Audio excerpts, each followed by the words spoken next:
Well, hello everyone. This is Fadi, and I am so excited to kickstart a new video series here with my dear brother Joel Richardson. And of course, some of you know who Joel is, and he deals with prophecy. He also goes to the Middle East a lot and does a lot of tours into the possible location or the alternate location of Mount Sinai in Saudi Arabia, northwestern region of Saudi Arabia by Tabuk, which he and I have done a video series on that. But also he goes to Amman, Jordan, or to Jordan in general. He goes to Israel and visit the Holy Land. So he does a lot of things, but of course he's known for his writings on prophecy and future events and how things are being fulfilled now. And that's really the essence of this video series in relationship to current events in the Middle East and how those events are fulfilling some, maybe even all of these biblical prophecies that he will be addressing with us. Joel, welcome back, brother, and it's an honor to work with you, and I'm so excited to do this series with you. It's always good to be on with you, Fadi. It's a blessing to be here. Thank you. So, brother, last time you and I did like at least two quick live streams about the events that ensued after October 7th. And we talked about what happened, of course, at that time and how Israel now is going to bat against Hamas. But since then, brother, a lot have changed. So if you want to just maybe take us back there. I know you said you were in Saudi when you were watching part of that initial attack that took place on October 7th. So maybe for the benefit of those that will be watching for the first time, if you can take us back in that journey and let's go from there. Yeah, well, as you said, October 7th, 2023, I was actually up there in the Tabuk province. I was actually in Hakal, right by the border of Jordan, so only 15 miles from the border of Israel, when the October 7th attack, invasion, massacre happened. And of course, you know, all of these tech theories, they immediately are posting all of these videos on TikTok and social media. And so social media was flooded pretty early on with a lot of these just gruesome videos, incredibly emotional. And you and I have talked about, you know, some of the impact of these things. But since then, as you said, obviously we've seen Israel in a really, I would say, one of the most stunning feats of sort of spycraft, military spycraft in my lifetime. We saw them essentially dismantle Hezbollah, which was really, I mean, this was Iran's golden chalice. This was their project that they had been pouring into and working on for decades. And we saw Israel essentially disassemble Hezbollah, the world's largest, most well-funded terrorist organization, really in a matter of weeks, to where, you know, where they are right now is a very, very faint, sad reflection of what they once were. And, you know, this is not just, you know, sort of a shift in the geopolitical landscape of the region. This changes everything, not just with Hezbollah, but obviously what's unfolded since with the takeover of Syria by some of these radical groups, former Jabhat al-Nusra, sort of ISIS or Al-Qaeda offshoot type of Sunni groups. The geopolitical landscape of the entire Middle East is completely different today than it was 1 year ago. And the relevance of biblical prophecy to these things is significant. And a lot of people out there are very interested in what the Bible has to say about the Middle East and, you know, some of these events. And it's definitely something that's worth talking about. Absolutely. And, you know, Joel, it's absolutely stunning, like you said, to watch what happened just recently in Syria. That alone, I keep telling people, was a clear indication that Israel have decimated Hezbollah, decimated the Iranian support, decimated any external powers that Syria and the Syrian regime used to depend on. And it was really an eye-opener on the extent of the damage that one small nation like Israel have done, geopolitically speaking. I mean, we're not talking about just one location. it will have a lasting impact, even that will reverberate beyond the Holy Land and beyond the boundaries of Israel. In fact, one would wonder now what would happen to the Houthis, who are way south, because they get fed from the same source. But obviously, I would add, I'm going to throw in the Trump win in the election will also change the dynamics in a great fashion. And I wonder how that will impact, of course, Russian interest, I would say, into Syria. And I will throw in another thing that you and I have talked about, and you've been really vocal about it, the Turkish aspiration in terms of the expansion of the Ottoman Empire.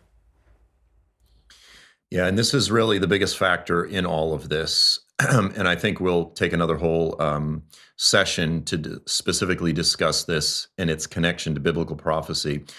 But really, for the past 20 years, based on my understanding of biblical prophecy, I've been saying, watch Turkey.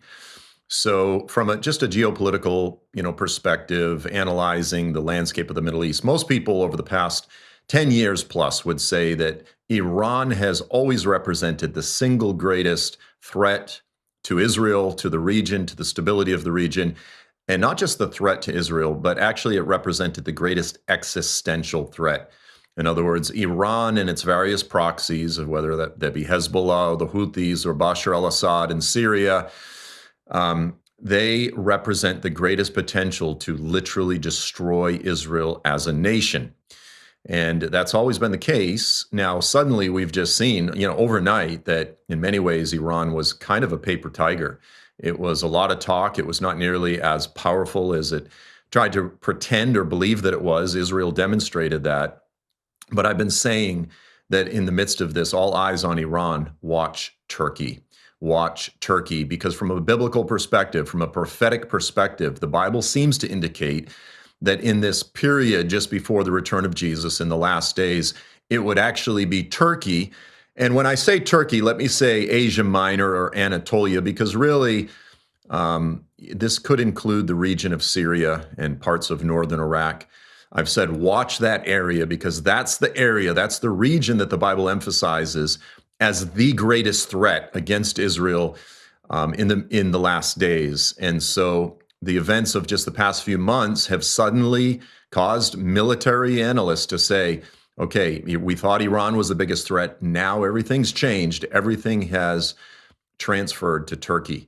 And now we have Erdogan, the president of Turkey, basically talking about Turkish expansion into Syria, into Iraq, speaking as though he is sort of the father of Islam, of the whole Islamic world, and using a lot of expansionist, imperialistic kind of language. And so, yeah, things are coming together overnight in terms of confirming the words of the biblical prophets.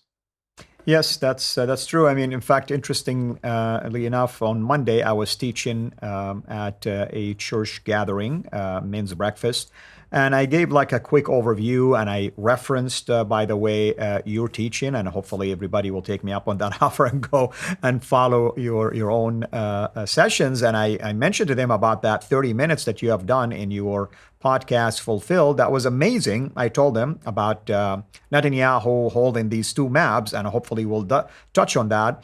And during the Q&A session, they asked me, so who do you think behind al-Julani, this new leader in Syria? I said the de facto power here would be the Turkish, basically, power, and they have the interest in expanding the Ottoman Empire. And then I hop in my car, and President Trump was given like this long, basically, press conference, and he would get asked the same question, and guess what? He answered the same thing. I believe Turkey is behind this, and they did it in a very benign way, he says, and this been their dreams for 1,000 years, he said.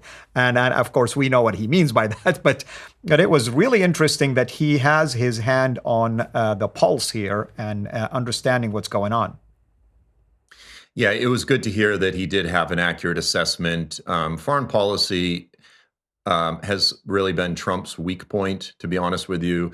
I remember him making reference to Crete. No, I'm sorry, it was Kirkuk. in Iraq, and he said it was a Kurdish city in Syria.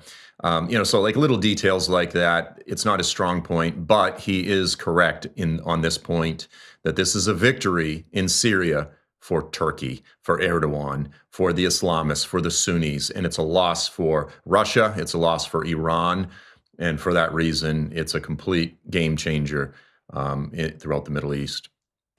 Well, brother, we're going to wrap up this one. When we come back next time, where do you want to start? Let's actually look at Ezekiel 38, 39, and Daniel 11, and let's continue on this subject of Turkey and its relevance to biblical prophecy. Wonderful. Folks, I hope you're enjoying this, and I know you will be blessed beyond belief when you are watching my brother here, Joel. I've followed him for a long time. I've learned tremendously from his writings, and at the same time, I can tell you he is a unique person in his perspective concerning Turkey. I don't think a whole lot of people who talk about biblical prophecies out there tend to focus in Turkey. They tend to focus on other nations. But I can tell you that my brother here, so far, has been right on the on target, if you wish. And I hope that everyone will be benefiting from not just this, but the rest of the stuff that he does as well. So until next time, folks, have a blessed day.